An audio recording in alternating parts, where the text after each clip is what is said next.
Excellencies, honored guests, colleagues, welcome to this evening's event, which is part of a series that the Center for Global Development hosts on the future of development.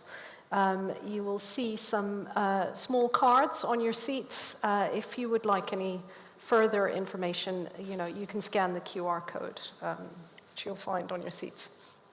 I am Michaela Gavas. I'm the Managing Director of CGD Europe, and I'm also a Senior Policy Fellow, and I'm absolutely thrilled to welcome and introduce our special guest, Carsten Staur, who in March last year assumed the role of the chair of the OECD's Development Assistance Committee. And this is the forum of 32 of the largest aid providers and the body that defines official development assistance and essentially sets the rules of the game. And as chair of the DAC, Carsten has a key role in defining its agenda as well as building consensus amongst the members of the group. Now, Carsten's reputation precedes him with a wealth of diplomatic experience. Carsten has served as Denmark's ambassador to the OECD and UNESCO, the permanent representative to the United Nations in Geneva and New York, and as Denmark's State Secretary for International Development Cooperation, among many other roles. So, Carsten, thank you for being here and for being willing to share your insights into the challenges and pressures on development and on ODA, and what we can expect from the DAC in the future. Thank you very much, and thank you for the invitation. It's a tall order, I know that, but I think that this is very interesting times. In the good sense and in the bad sense, threats and opportunities. It goes for the world at large, but it also goes for how we can see ODA, official development assistance, play a role in that world. So I'm grateful to have this chance to do this job. One of my distinguished predecessors is in the audience, so I speak with caution, Richard Manning, on that, one of the real brilliant chairs of the OECD DAC for 5 years. But we will see how far we have moved, maybe since 2008 when you left the office, and now a number of years later, how much we can recognize of the ODA we had before the financial crisis, to say it that way, and what we now have this 14 years later, 16 years later, in terms of changing global dynamics and changing roles and changing power structures in the world. And I think that makes this a very fascinating job to have. Super, thank you. So just to tell you a little bit about how we're going to do this. So I'll begin by asking Carsten some questions just to get the conversation going, but we also want to hear from all of you. So there will be an opportunity both during this conversation as well as afterwards over drinks to discuss and engage with Carsten. Okay, Carsten, so let's start a little bit thinking about, how it's been over the past year. You've been chair of the DAC for a year now. Looking back, what has gone better than you had anticipated? And where do you think there are more headwinds than you had first thought when you became chair of the DAC? I think I think a number of things have gone better in the sense I have great respect for my predecessor, Susanna Moorhead, a citizen of this beautiful country.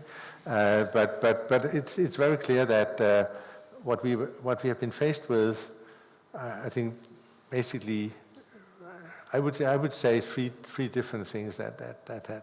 One of them was that we needed to finalize the work on private sector instruments, that work that has been going on for 8 years, since, maybe more actually, on getting the reporting rules for that, which was a stone in the shoe in many ways, because countries do and did a lot of different things, and we needed to have uniform rules, and we got that in October last year.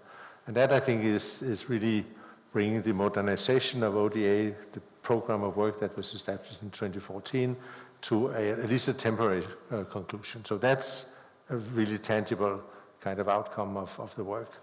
I think also the other thing that I would highlight is we had a high-level meeting. You have these ones every 2 years, and so I think what distinguished that meeting in November was that there was a lot of emphasis on outreach, on basically opening up to other countries, to non-members, to civil society, to business, basically signaling that DAC wants to engage. DAC is a donor forum, and as you say, DAC is the rule maker in many ways of what is development assistance, what is not. It's a club of members. But the signal now is that even though we, in certain areas, maintain to be a club of members, we also want to engage and we want to get into a conversation. We want to understand much better how others see development cooperation, how they see the DAC, and we want to basically listen and we want to talk. I think that was a really clear message from that ministerial meeting, that high-level meeting. And the third element, I think, is I've been really, more than before, I really appreciate now the learning community around DAC, all the networks, all the communities of practice, all the commitment of really knowledgeable, skilled persons in all the member states and beyond, also in the international organizations, actually come together in a professional environment in different areas, in different working groups, in different networks. And to bring all that together and to make sure that that link between that community of you can say, of aid enthusiasts and really knowledgeable people, that learning community, to bring that much closer to the political decision-making in the DAC, I think is also something where we're working on it. We're definitely not there, but it's something that I see very much as one of the more important things. So I've been fairly happy about the first year. I thought about it, of course, when you hit this kind of anniversary, but it's been, I think, a number of good things. We're not there, and we know that at the high-level meeting in November, we set out a very ambitious agenda of what things to do before the next meeting, and the next meeting will presumably be already maybe a year from now, in the spring of 25. So there's a lot of things that needs to be done, but we do have some marching orders and we do have some plans for it, and so I think we're in very good shape in that sense. So we're going to touch on all the things you mentioned during this conversation, but let's talk about ODA, what it's being used for, and what it should be used for. So we're in a situation where ODA is increasingly being viewed as a lever of hard power, an instrument of strategic competition between countries. And there is increasing pressure to use influence, relationships, and ODA itself for economic security, for strategic autonomy, for trade, and so on. But then at the same time, it's also being called on to intervene as quickly as possible, given the unprecedented scale of humanitarian emergencies and the return of extreme poverty in many countries. And at the same time, it's also being called on to address existential global challenges. Now, this is a tall order for what is a finite resource. So, Carsten, in your opinion, what should ODA be for in today's world? It's an impossible question in the sense that there are so many things that you use ODA for. But I don't think it's a new situation. If you go back, and I'm a historian by profession, so if you go back to the early days, you can say that the drivers that we have for ODA today are the same that we have had for a long time, for decades. There is a motive, a very strong motive of human solidarity, which drives why we want to spend taxpayer money on people in foreign lands. And that is something that is strong and that is, I think, still maintained, is a driver, not only for humanitarian assistance, but for basically dealing with extreme poverty and dealing with giving people opportunities and possibilities that they do not have. So I think that is a very strong motive. But from the very beginning, go back to 1960. ODA from the very beginning was a geopolitical instrument. It was part of the Cold War. It was basically driven by the US agenda of isolating the Soviet Union. A lot of us, and I come from Denmark, and it's really kindly encouraged by the Americans in the early 60s to build up our development cooperation as a contribution to the Cold War. effort. So that happened, and you had the Peace Corps, you had the USAID was established in the early 60s. Danida was established. We got the first legislation in '62. It basically mirrored what had took place on the other side of the Atlantic. So that geopolitical instrument was there from the very beginning. That geopolitical purpose was there from the very beginning. Then that faded with the end of the Cold War. And you saw a dramatic drop in the early 90s of ODA, where more than a third disappeared completely because that geopolitical motivation of Cold War was no longer there. So ODA was reinvented in the 90s to become an instrument of globalization. So the geopolitics of the 60s, 70s, and 80s became now the geoeconomics from the 90s and the early 2000s. So you saw over the global conferences, you saw the MDGs of 2000 as part of that kind of how can we get the developing countries more ingrained into supply chains, into the global economy, how can we aid for trade, how can we lift them into the economy and have an export-led growth. So that was the geoeconomic. So, and today, basically, we have the same three elements. Now, they're mixed. They don't have a situation where they're characterized by one prevailing side of it, but the triangle there is still there. And we now need to find the ways, how can we actually balance the various purposes of ODA? And I think that's what makes it quite interesting right now. We are now in a situation where the needs are arising. There's no doubt we have the polio crisis or permanent crisis or whatever you call it. There's a huge need for more finance and for more ODA. And that's basically setting the scene for a lot of pressure. So the pressure of needs are growing, and the internal pressures within ODA, and I'm sure we can come back to that, are also growing in the sense that humanitarian needs are coming up. It used to be 10%, now we probably, if you take out Ukraine of that equation, you get 18% of ODA that is now going to humanitarian purposes. So that's a response to crisis in the world. We have seen also carving out ODA climate purposes.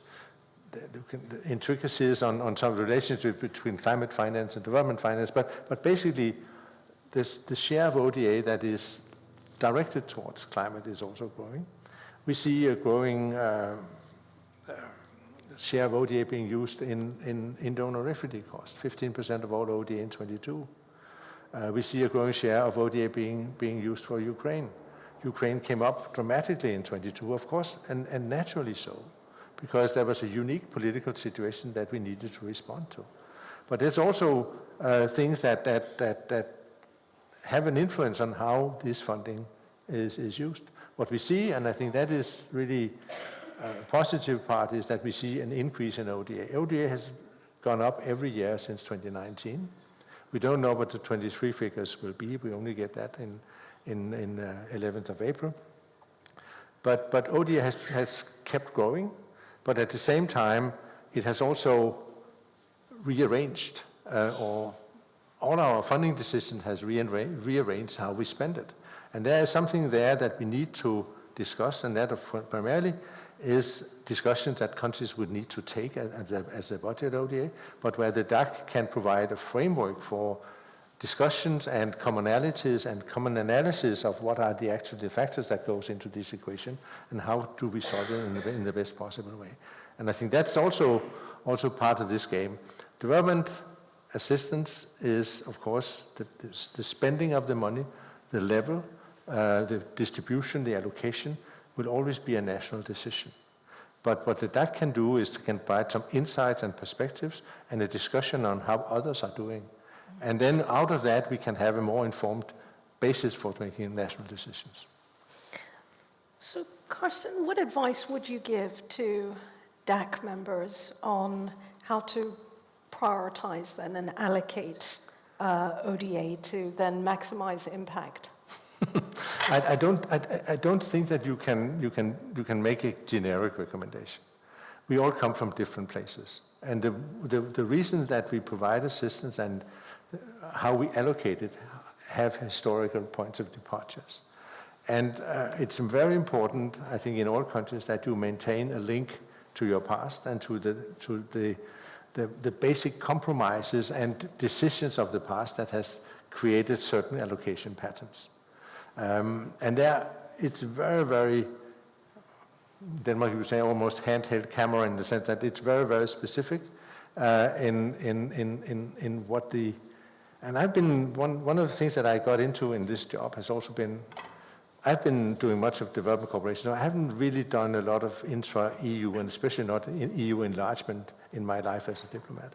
But what I've seen now is by visiting some of the newer member states of the DAC, which are also the newer member states of the European Union, is a take on development cooperation that is quite different from, you can say, the old-timers in this.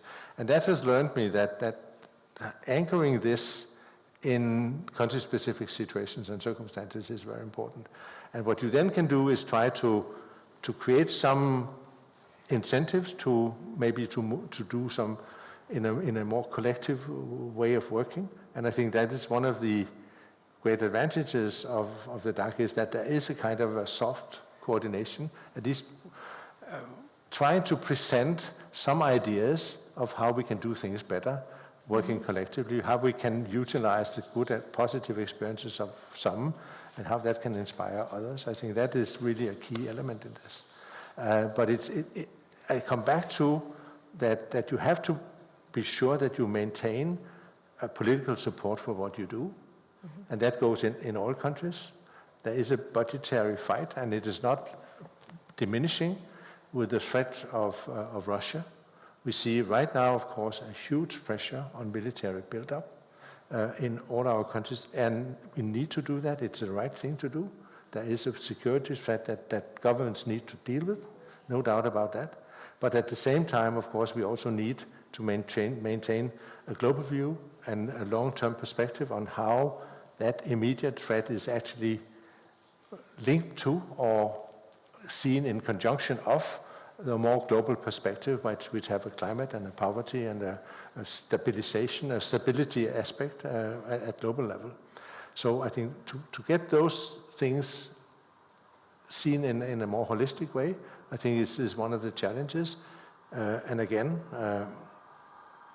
different countries will do different things. And the DAC is not issuing a directive saying that this is the right thing to do. But what we can do is, through our discussions and through our networks and all the nitty-gritty that we have, the results frameworks and the experiences of decades of development cooperation, we can actually create, maybe ask the right questions and ask countries to consider how they are going to answer those questions. So let's talk about ODA measurement here now, and the rules of the game, actually. I mean, there are concerns about the integrity of the ODA definition, in recent years, because there have been various efforts made to bend or even soften the rules. You spoke about the modernization of ODA through the private sector instrument rules, and actually it's raised, some controversy. I mean, concerns have been raised about the departure from the original concept of ODA, but also the risk that it might incentivize donors to provide fewer concessional resources at a time when, as you say, they are most needed. So do you think this does pose a threat to the integrity of the established rules? Not really. I fully acknowledge that we have created some rules that are political compromise, and where we need to keep track on how these rules are then implemented by member states. There will be a review in a few years' time once we have the data in for how countries are actually doing. But I don't see the alternative to this. What we had before was no rules, and countries were reporting nonetheless what they were doing, and there was not much discipline on that either. Now with rules, we try to enforce some kind of discipline, and also that's one thing.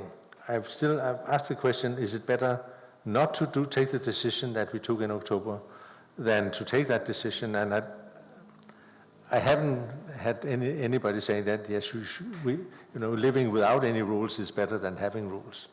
So that's one thing, that's one aspect of it. The other aspect is that we need to mobilize. And I think that is increasingly clear as part of the global agenda. As I said, there are many purposes of ODA, and I try to really work hard on the narrative and how can we present that. But there's one element of ODA which is to save life and improve lives, and that definitely is all the humanitarian aspects, all the human aspects of ODA, of getting people out of extreme poverty, providing them with opportunities. That is a central part of what we're doing, and that responds to one of the key motivations of ODA. There's also another part of ODA where we really look at, can we help countries improve their performance? Can we help them drive reforms? Can we help them improve institutions and develop capacity and develop systems? Can we basically help through what we have of technical and financial assistance? Can we help countries do better? That's a very fundamental part of ODA. But increasingly, we also need to work on mobilization. Because what are we talking about here? We're talking about ODA at level of $211 billion in 2022. Huge amount of money, but it's 0.2% of the global economy. Huge amount of money, but if you compare to all the figures that the OECD and the UN has established of what it would actually cost to get to the realization of the 2030 agenda and the SDGs, that the latest figure that you have of basically unfunded needs following the pushback and the setbacks that we have seen in recent years, the unfunded price of actually getting to a realization of the SDGs is $4 trillion a year from now on until 2030. Okay, ODA is 5% of that. So you cannot basically create that finance by ODA. And it was never seen, go back to the Addis Ababa Action Agenda of 2015, it was never seen as a panacea. It was never seen as the way to move forward development that was through ODA. But ODA is important because it can facilitate and it can inspire and it can make possible what wasn't possible before. And that is exactly what we try to do on the private sector.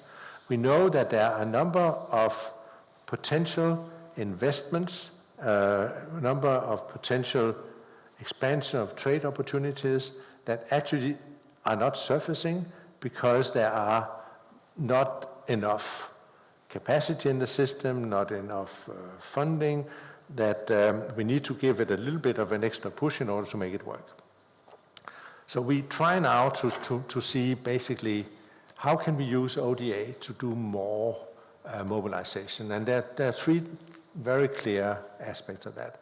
Right now, we see a lot of push on reform of the World Bank and of the regional development banks. Donors are very eager to provide funding to the World Bank group. We have a new source of hybrid capital that will come, I think, very prominently at the spring meetings in next month. Pledges of providing more money. And then the bank can gear that money, 4 or 5 times. And then basically that would be of huge interest, especially to the middle-income countries, to go through that increase of lending capacity of the multilateral development banks. At the same time, we want to have an IDA 21 replenishment that will equal what we do on the World Bank Group side. So what we do for middle-income countries will also be mirrored in what we can do for low-income countries. But that basically, putting money into a system that will then gear them a few times and make sure that these money can actually grow and have an impact in the real world. That is one thing that many countries, including the UK, including my own country, is really preoccupied with. The other part of that issue, and I'm sure we can come back to that, is that we also need to reach out and increase the donor base.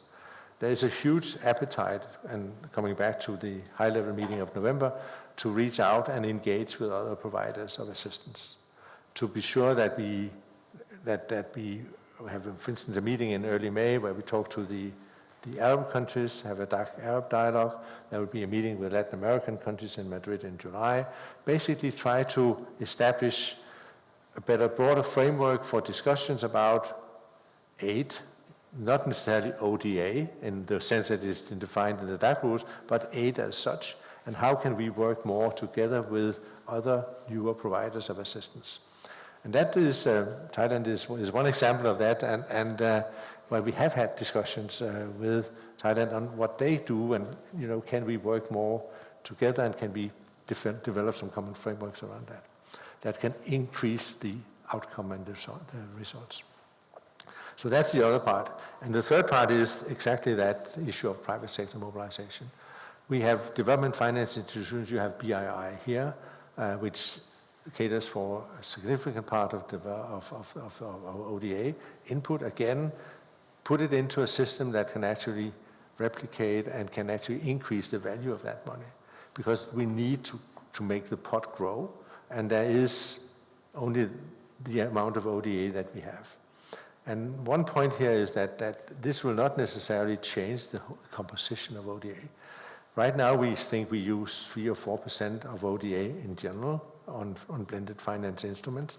And even if that increased 50% or doubled, it will still be a smaller part of ODA that will go. But the effect of that in resource mobilization and increased investment, I think, would be very significant. And we are in a situation where we need that.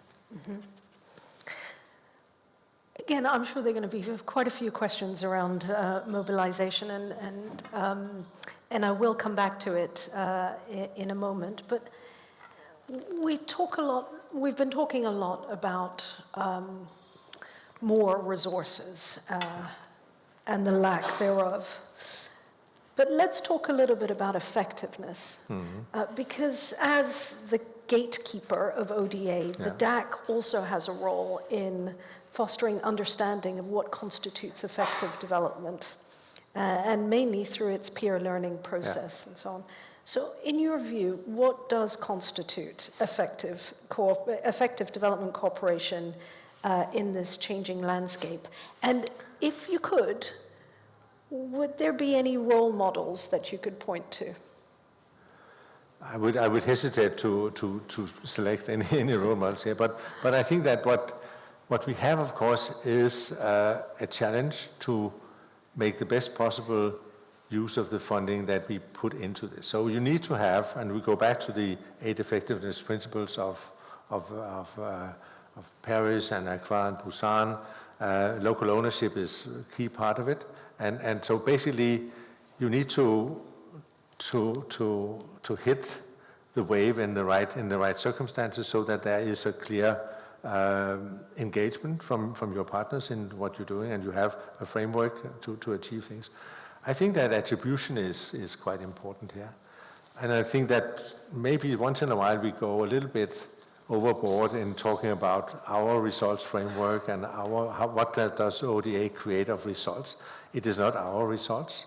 We provide input to countries, to multilateral organizations that then develop those results, hopefully and often in the most successful way, by including all stakeholders in the process. Then I think the successful development cooperation, the effective development cooperation, is one that engages stakeholders, that make them define the results, create the frameworks and create the timetables, and make sure that all the ducks are in a row for the things that are happening. So I think local ownership for me is very strong part of that. But again, we have decades of experiences. We have evaluation. The EvaNet is overflown with evaluations that show what works and what doesn't work.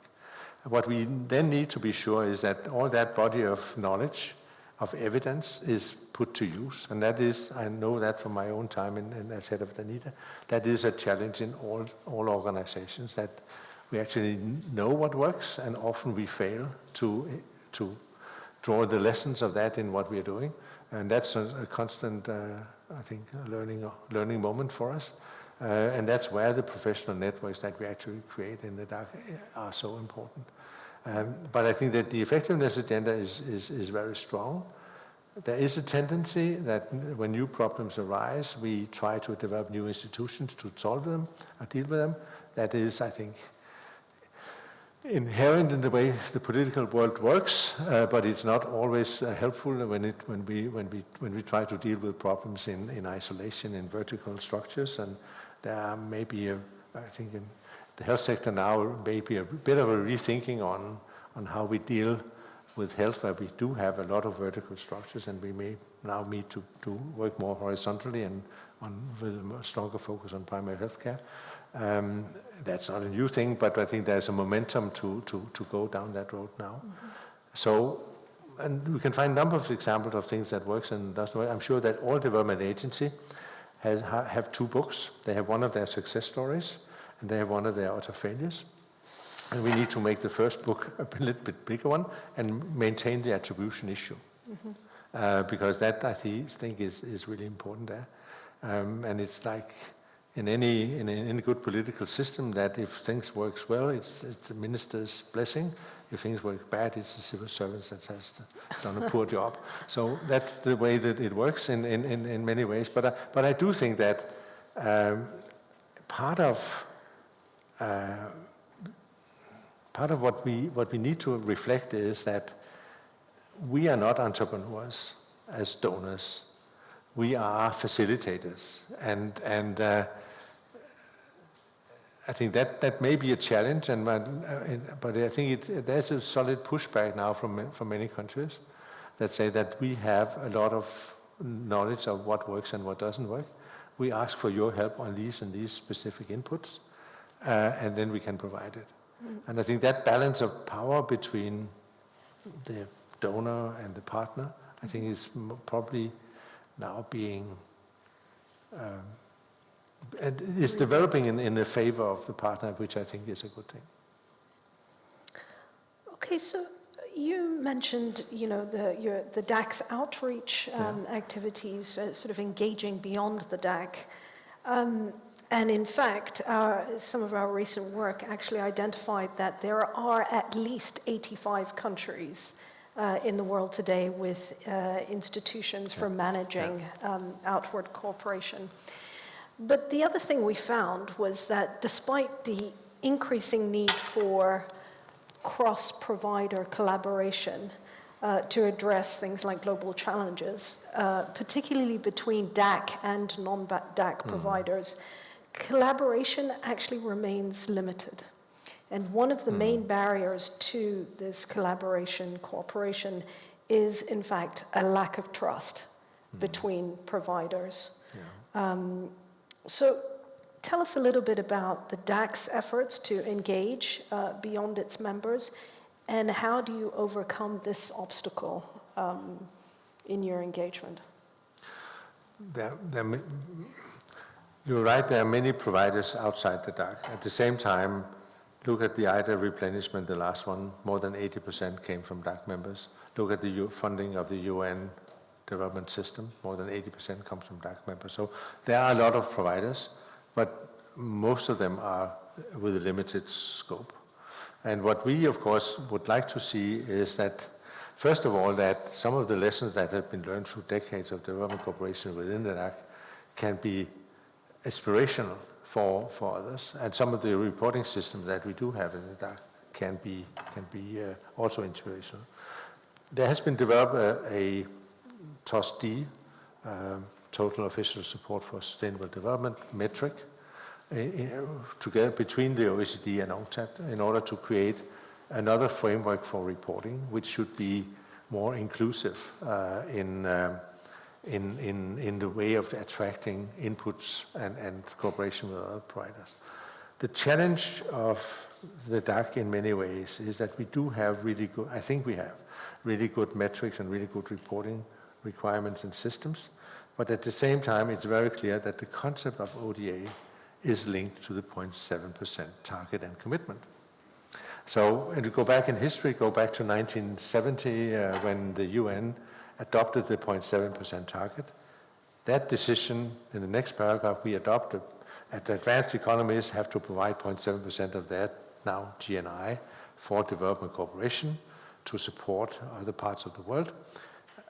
The next paragraph says that we then leave it to the OECD, that means to the DAC, to keep tracks of this and to develop, what is actually to be counted as ODA. So there is a link between the concept of ODA and the 0.7% target in many ways. And I think that also means that we have, for instance, now opened up for countries that are not members of the OECD to become associate members of the DAC. That's a new thing that came out. We decided upon that in the autumn, which means that you will actually can become a member of the DAC with voting rights in quotation marks, because we don't vote, but basically be part of the consensus-making process in the DAC if you are an associate member.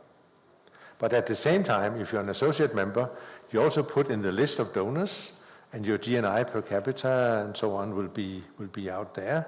Not the GNI, the 8%, 0.7%, or wherever you are on that scale of commitments toward that. And that for many countries is a bit of a historical obstacle to overcome, because as I said, this link between ODA, membership of the DAC, the 0.7% target or commitment, political commitment, is there somehow and to be triangulated. Not all countries, of course, different points of view on the 0.7%, but it is really seen and understood politically as a commitment that you strive towards.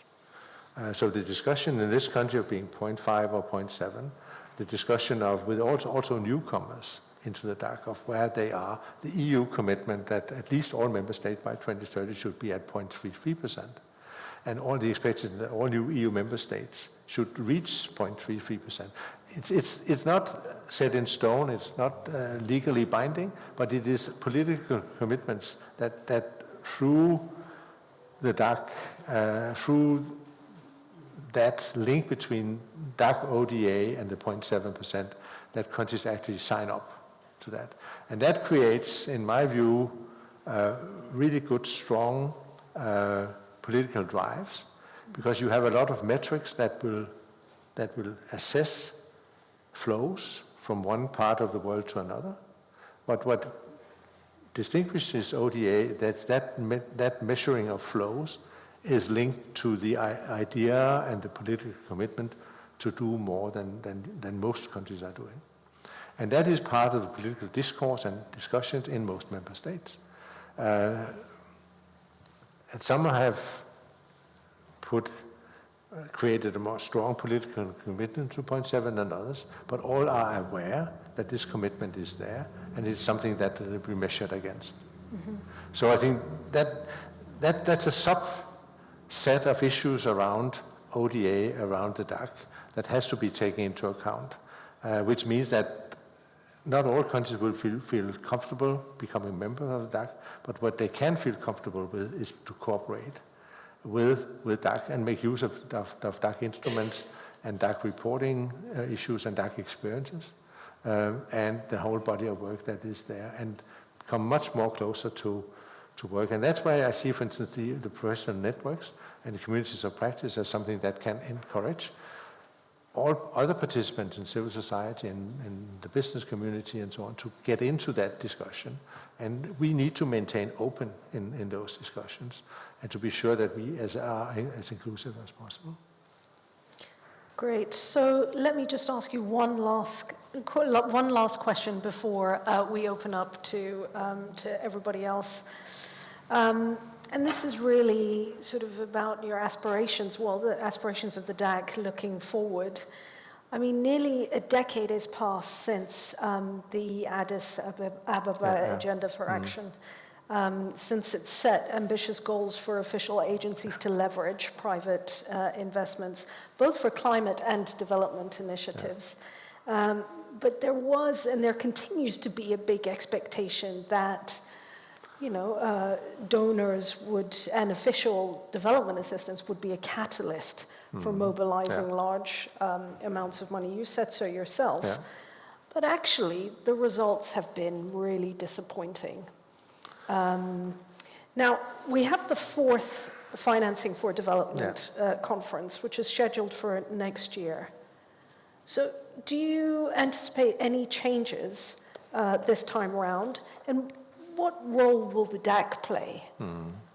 in that conference and in getting an agreement? First of all, results have been disappointing. Go back to 2015. We had SDGs, we had Paris Agreement on climate, and we had the Addis Ababa Financing for Development agenda, all in the second half of 2015.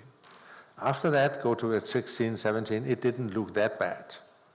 Okay, come COVID-19, come Russian aggression, come financial pressures.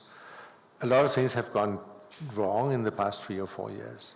And the price tag has gone up. Mm-hmm. So we are, as I said, we are definitely facing a worsening global situation in economic terms in many countries. The number of countries in debt distress is increasing. The number of countries need to refinance their debt over the next few years in a capital market that's a bit unsure. The pressure for middle-income countries on ODA is growing, which also puts somehow a discussion on how much of this should go to the low-income countries and the LDCs compared to the middle-income countries. That is a really difficult discussion. All of that is happening. And that is the background for the next meeting that will take place from the 30th of June to the 3rd of July next year in Spain. So negotiations will take place in New York as usual, so permanent delegations in New York will agree and write a follow-up to the Addis Ababa Action Agenda. I'm sure that there will be a lot of the same priorities, and Addis Ababa, of course, is very clear that the main responsibility for funding or financing of development is the country's own domestic resources that has to be mobilized. And as you say, ODA is a catalyst, and private investment and aid for trade is also drivers of that economic growth that will lead to development. What we will see, I'm sure, is difficult discussions in New York, but at the same time, what I see the DAC doing is that hopefully we will agree to have a high-level meeting a few months before, March, April, I don't know, where we will try to formulate you can call a DAC offer. What is it that DAC members have to offer in this context, which can be slightly different from the negotiated text. So basically, what is it? How can we increase our mobilization effort? How can we increase the effectiveness of what we're doing? Mm-hmm. How can we potentially increase volume? How can we make sure that the discussion that we have between climate finance and development finance become more homogeneous and more harmonious maybe than it is? So there are a number of these issues that we should be able to discuss. And of course, before that, you will have in Baku in November a discussion about a new potential climate target following the 100 billion that was set at COP15 in Copenhagen in 2009. So finance will definitely be, I think, on the top of the international agenda from now on until FFD4.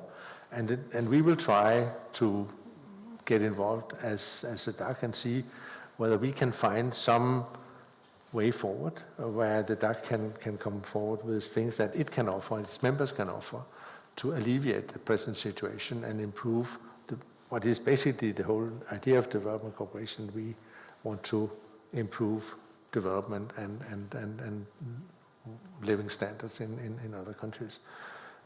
We are in the situation we are in economically as DAC members. We are in the security political situation that we are in as DAC members. And as I made reference to the need to also to invest in increased military capabilities and capacities, that is really also driven the domestic agenda in a number of DAC member states, not least in Europe.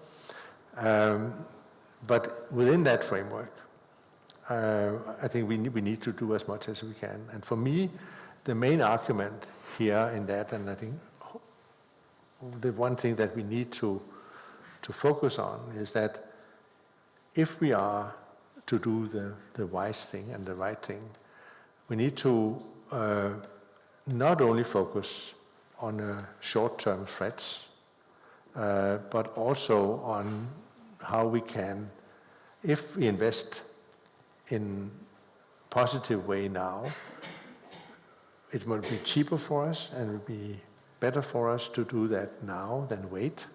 And we also need to focus on the long game, on the global agenda. And I think that argument is important. And part of what I see is hopefully we can do as, I can do as DAC chair and we can use the DAC is to make that argument that the global agenda, the long-term agenda, the development agenda is not to be put aside or set aside by other agendas. And we need to maintain the value of that agenda. It's not the only one. And there are definitely other agendas that we need to look at. There are domestic agendas in each country. There are security agendas, regional, not least in Europe, but there's also these global agendas. And we need to create the balance between that. And that's a question of convincing political leaders and convincing voters that there are merits in maintaining a close, maintaining an engagement on that global agenda, on that development agenda, and that ODA is a key part of what we can do there, how we can promote that agenda. We need ODA. Somebody the other day said that if you have an engine, you know, there's a lot of power going in and out of that engine, but you also need the lubricant, you need the oil in the engine in order to make the transformation happen. And you can, in some ways, see maybe the ODA as that oil in the gearbox or in the engine that will actually, I'm not an engineer, but that will make things happen. And I think that's for me very important that we do that. But it will call for a lot of goodwill on a lot of people to keep focus on that agenda, because there's a competition right now. Mm-hmm.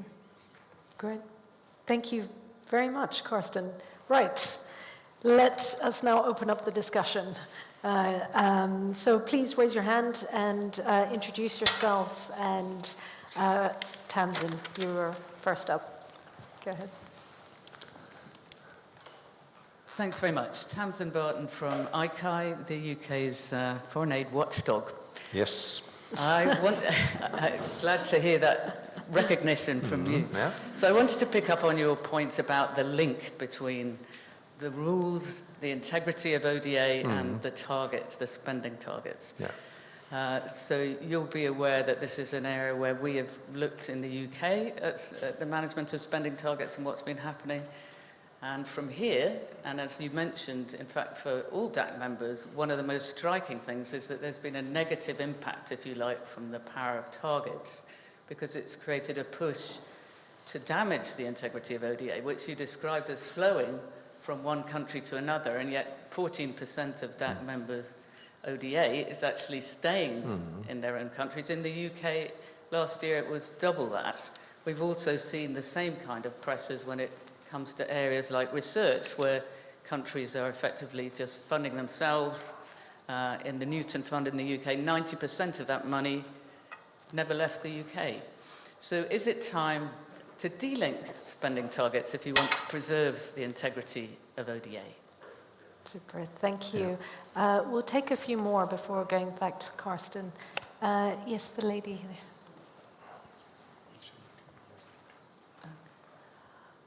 Thank you. I'm Nimisha Madvani. I'm High Commissioner of Uganda. I was actually in the Nordics before I came here, based in Copenhagen. And thank you for the support you give Uganda. We've just taken over the chair of Non-Aligned Movement and G77 plus China, President Museveni. And so basically it's 6.5 billion people of the world that are now under, he kind of says like, you know, got a lot of power right now. But the point here is that what we're discussing and what we're trying to achieve, and from the development assistance that countries, Western world and other countries are trying to extend, maybe it's a good idea, or maybe it's a thought for you to think about as OECD and the ODAs and the development institutes to do something when we are having those meetings in Uganda where you address a large delegation of countries of what you're actually trying to achieve. So this is just some actually food for thought. And it would be good rather than bad. It would build a big bridge, and it will bridge the gap between what you were talking about a little bit earlier. Does that. Thank you. Yeah. Super. And one more. Yes, over there. Thanks very much. My name is Ken Bluestone. I work with AGE International. We're part of the Help AGE International Global Network.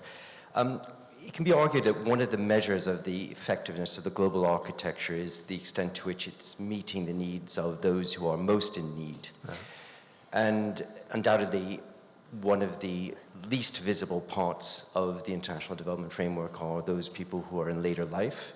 We've done an analysis of the OECD DAC members' work on gender, for example, and in the absence of age markers, we've had to scrape and scrabble to pull together some sort of analysis, but we've found out that only 0.1% of OECD DAC members' spend on gender actually was targeted at older women. So I guess the question is, what is your assessment of how the DAC is doing in terms of meeting the needs of those most in need, and whether improvements could be made in terms of how age in particular is measured? Super. So we'll come back to Carsten, and then we'll have time for another round or so. Yeah, okay. On the need for discussion, I fully agree on that. And I will actually start a meeting with the Ugandan permanent representative to the UN in New York next month when I'm there. So we'll definitely try to do that, and we need to be much better at that. And there's no excuse there. The problem, of course, is that there are so many international meetings, and we need to find the right ones to attend and also find the right platform. But we need to engage much more. And I basically now try to, not only with Uganda, but a number of other influential ambassadors in New York from the G77 and the non-aligned movement to see them also as preparation for the FFT4 discussions and negotiations. So, but we need to talk much more.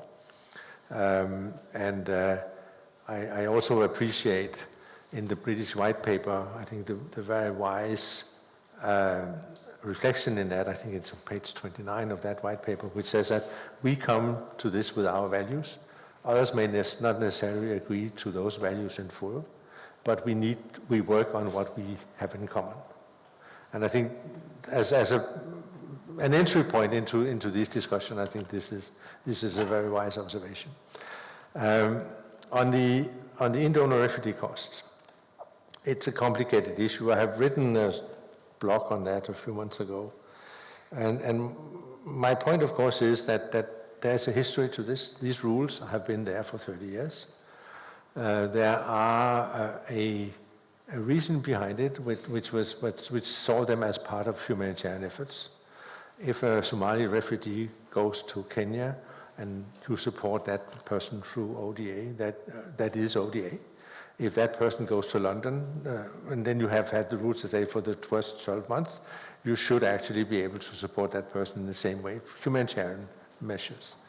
That has been introduced many, many years ago after the Balkan Wars in the early 90s, and it was never seen to be a very significant part of how we spend ODA. That has been for sure.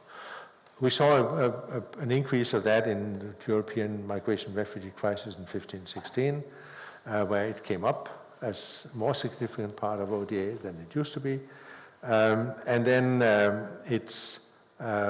DAC in 2017 had a discussion that tightened the rules, the understanding, and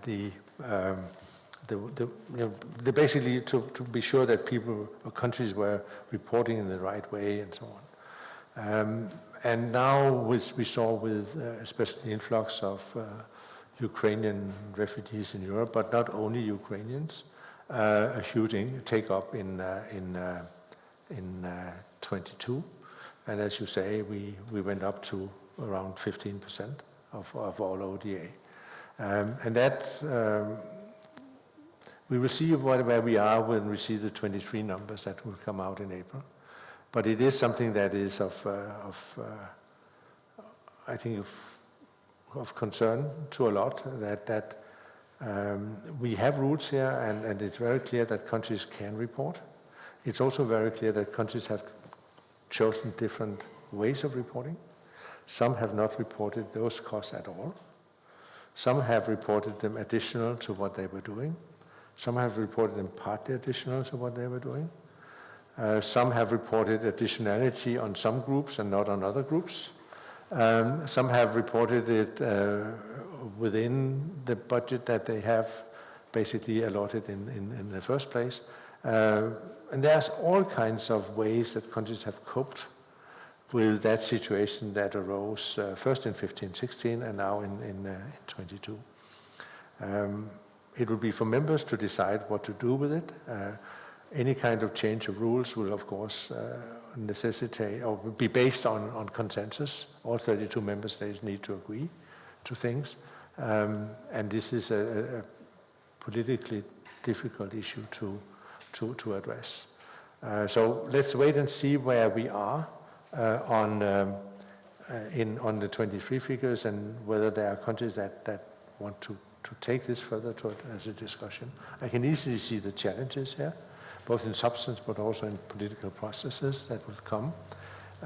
But it is an important issue.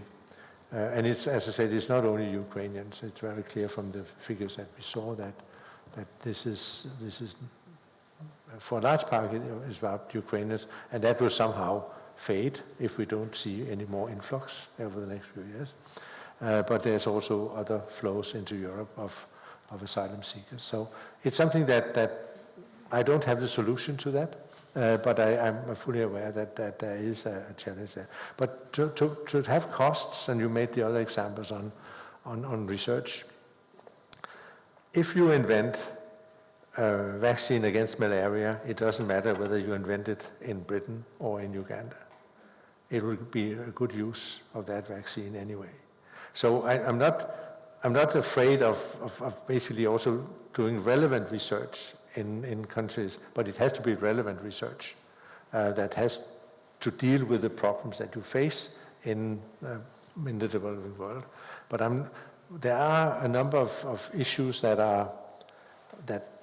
where money is spent, consultancies, administration, NGOs, where basically, if you look at the OECD data, the country-specific allocations do not include humanitarian assistance, does not include NGOs. So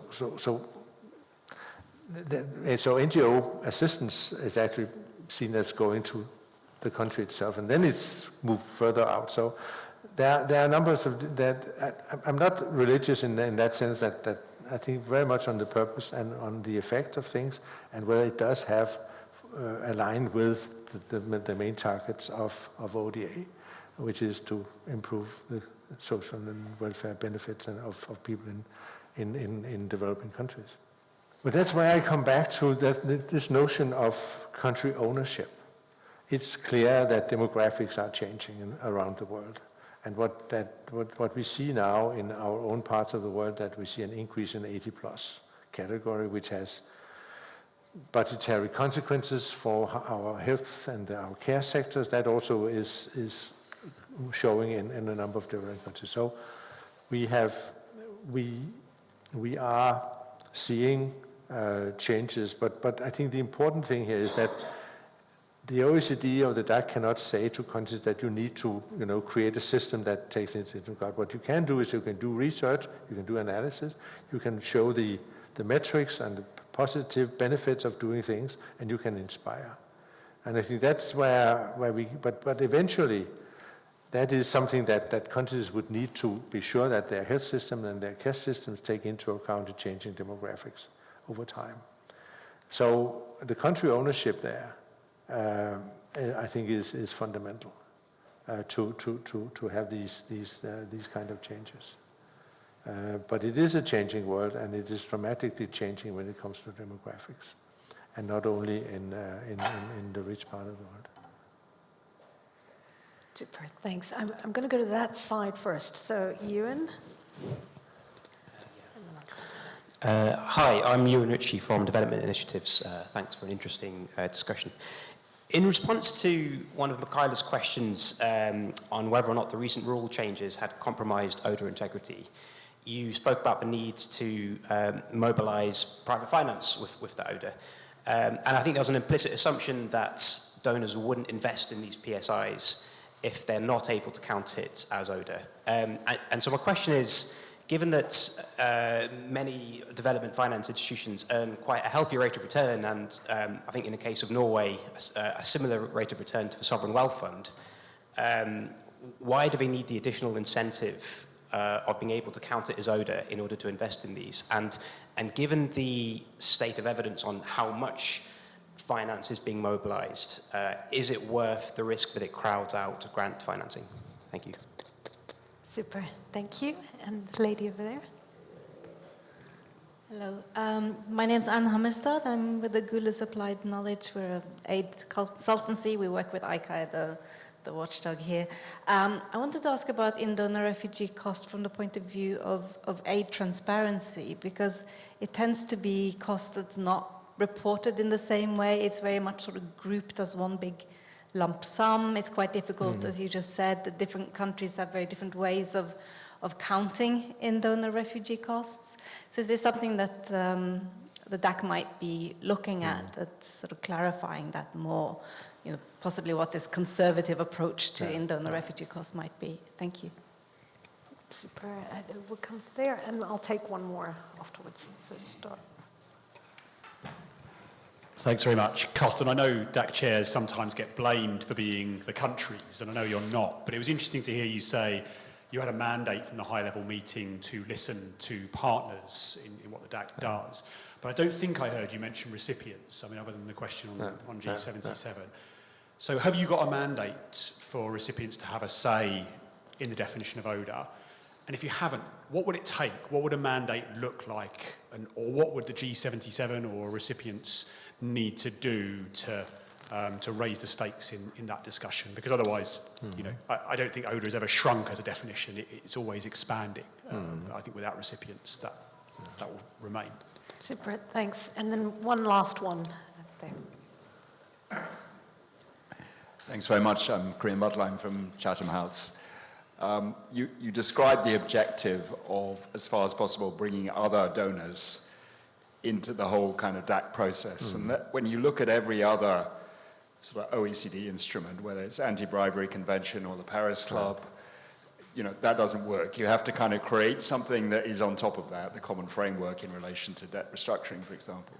So do you think aid is different, and somehow you do have a chance of bringing China and other emerging economies who are giving a lot of aid into the DAC process, or are you going to have to create something on top in order to, if you like, propagate the DAC approach? Okay. Yeah. It's very clear that ODA should not crowd out, and I think it would be terrible if it does crowd out private flows that would happen without ODA. And so basically, of course, we want to have a globalized economy. I know we have some difficulties right now in terms of the hyperglobalization that we had for a long time is now over. So we talk about strategic autonomy and home shoring and nearshoring and friendshoring and resilient and so on, shorting supply chains, making them more robust. All of that is, of course, part of the world that we are in. And that rightly creates a bit of a concern around the world of what is actually the future of the global economy and global trade. And we have seen always great trade as a driver of growth and development, and I continue to see trade as a driver of growth along with investments.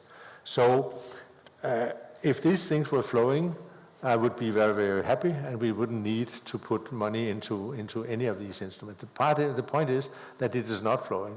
Investments are going down, especially in the developing countries are going down, partly driven by reconfiguration on the supply side by companies that are all of a sudden more hesitant to do the investment, but at the same time you may rearrange your supply chains, and new countries may come up as suppliers and parties in that supply chain. So there are opportunities in that also. And I know that a number of African countries are very interested in exploring, say, maybe more companies that may want to end their total reliance on one big emerging economy, and then have diversify their supply chains, then that can also provide opportunities for that's another game. You don't necessarily need ODA for that, but what we can see, and why I see the development finance institutions have a role, is that, and I've been again a little bit biased in where I come from, and I've been a board member of the Danish Development Finance Institution for a number of years. Not now, but previously. And basically you can see that in order to get companies to move to investments in developing countries, capital, knowledge, field presence of DFIs can be important as an incentive. It's maybe the last 10% or something that will make an investment happen, can be that input. And in that sense, it makes a lot of good things. The problem, of course, will always be that if we create a system with that in purpose, with that in mind, and we end up having a situation where we actually get in and provide subsidies to things that would happen anyway, then we are on the wrong side of the track in that sense. But I think the reason that I like this is that basically most DFIs are owned by governments, and governments as owners actually can then also ask DFIs to do something. They can keep an eye on them, and they can also ask them to not to only focus on middle-income countries, but also to focus on some low-income countries. And there's a lot of drive right now to get DFIs to invest much more in Africa, for instance. So I think that there are, but the proof is in the pudding, basically, and we need to show that using ODA as an input to drive private sector investment is a good thing, and we have success stories. We undoubtedly also have failures, but basically we need to keep track on it, and we need to have the experiences and reporting to verify what we've been doing. On the methodology, what I have said is basically, yes, I think it's unavoidable that it's very difficult to cost completely and precisely, so there will be some simulations. I think that's unavoidable in any kind of things, but what you need to do is to be cautious and conservative, and to be sure that you are maybe error on the cautious side of things. And that is what I put out in the blog that I wrote some months ago, and I think that that's still part of what we encourage as the OECD and as the DAC and as DCD, Development Cooperation Directorate, of ask countries to do. And I'm sure I also know I know your report, but I also know the Icelandic study that you refer to, which basically that you can do a lot of things in making sure that the reporting system are as good as possible. And I think we should do that. And I also think that the reporter, the agency that reports these figures to the DAC also has a responsibility to make sure that these figures are as precise as they can, and yet they're not over-reporting these costs. And I think generally the assessment that the DCD did, based on the discussions with member states, is that basically, and they take it from a general view of the whole membership, that these reporting basically are relatively fine. And so I think that was the conclusion, I think, on the last study that came to WP Stat on this. On the definition of ODA, it is a DAC definition, because, and I said it is also linked politically to the 0.7% target. So members have agreed, not necessarily to, but they have agreed to the 0.7 as aspirational target. They have agreed to being measured towards the 0.7%. And they also then, in the UN resolution, basically has that this is taking care of the definition of how you actually then refine and develop the metrics is left to the OECD DAC. I think that the DAC is doing this we have to change reporting rules as the world moves forward, and there are new problems coming up. We need to have new solutions to new problems. The PSI discussion was one thing. The fact that it took 8 years also shows that this is not an easy task to do. But in general, I think we are trying to stick to the definitions, stick to the rules, adjust them as necessary as an answer to developments in the world around us. But it's if you TOSD is a good example, as I said, on another metric. You can do a lot of metrics here to look at, and you can that is something that is of interest to a lot of countries, and you can have the measurements of what are the flows then from one part of the world to another. But TOSD is not linked to a goal or target. And I think that, again, baby bathwater here. What you have with ODA is a political asset. And don't underestimate the value of that. Politicians, the public knows what ODA is. They know what 0.7% is. And if you don't basically capitalize on that asset, that brand value, that intangible, and if you basically say we need to replace it with something else that do not have the same commitment, that do not have the same buy-in, there's a danger in that. And I think we should be very careful on what you wish for in that sense, because what we have now is something quite unique, which I think is worth keeping. But there is, of course, some historical background to that.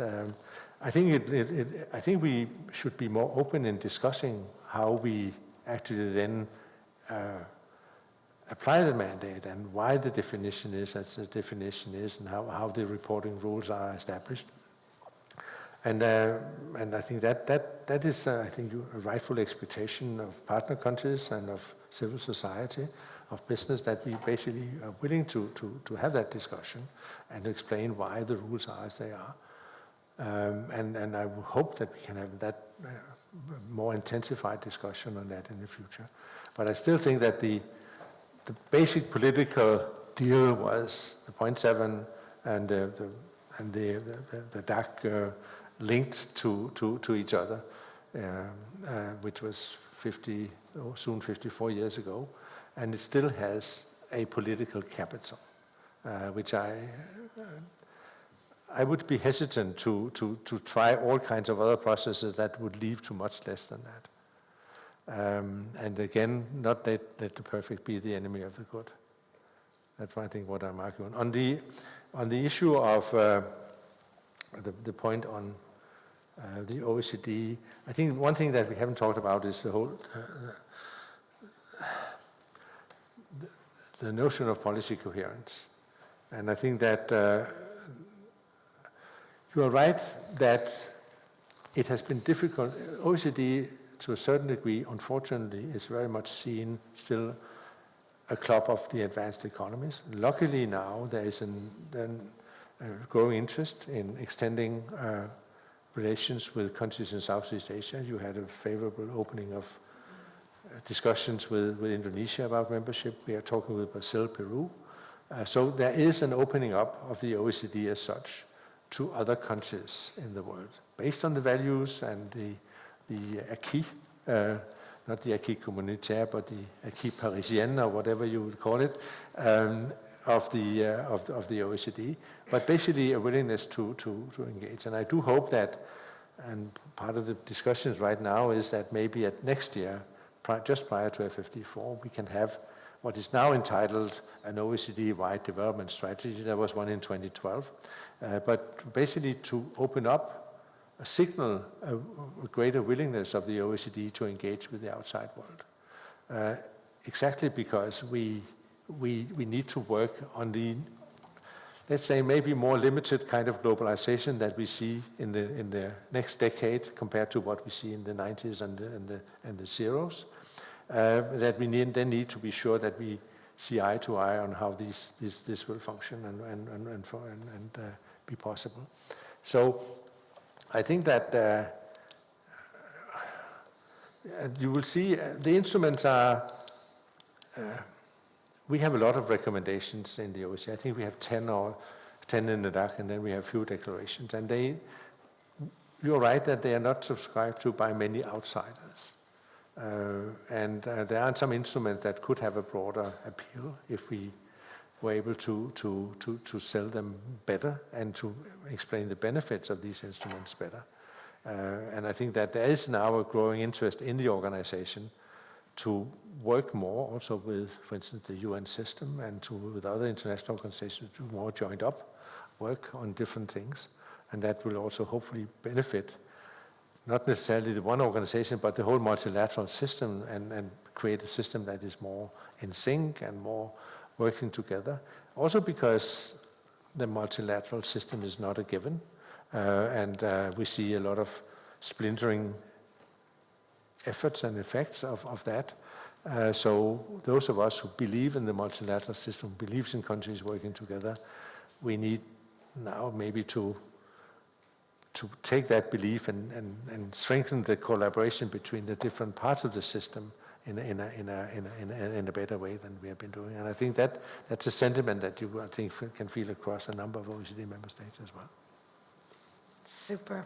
Okay, I think it's time. Carsten, thank you very much for taking the time to share your insights with us, for being here with us this evening. It's been great having you here. So we'll carry on the conversation over drinks this time, drinks in the gallery. And the recording will be online as well, if you'd like to for others to listen to what we've discussed today. But before we get a drink, please join me in thanking Carsten for being here. Thank you.